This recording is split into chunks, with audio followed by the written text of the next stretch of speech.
এবার নিচে যদি আমরা একটু আসি, আমরা একটু টাইম ফর্মুলার ব্যবহার দেখব। টাইম ফর্মুলাটা কিভাবে কাজ করে দেখুন। এখানে যে টাইমটা আছে, এই টাইমের সাথে আপনি চাচ্ছেন 30 মিনিট করে প্লাস করতে, 30 মিনিট করে প্লাস করতে।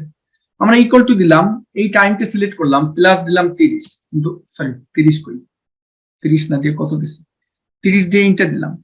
আমার কি 30 মিনিট প্লাস হয়েছে? এখানে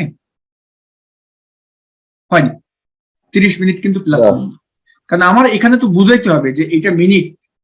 যদি আমি এটা না বুঝাই তাহলে ও কি প্লাস করবো, প্লাস করতে পারতেছি।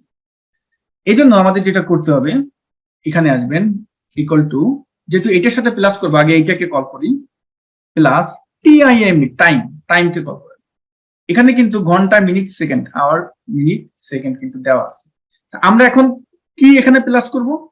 যেহেতু আমাদের ঘন্টা নাই, আওয়ার নাই, তাহলে আমরা এটাকে 0 হিসেবে কল করে দিতে পারি, কমা দিলাম, মিনিট, কত মিনিট, প্রত্যেকের সাথে কত মিনিট কল করতে হবে? 30 মিনিট, 30 মিনিট দিয়ে দিলাম। সেকেন্ড আমাদের বলে নাই, সেকেন্ড নাই, 0, ব্র্যাকেট ক্লোজ, ইন্টার।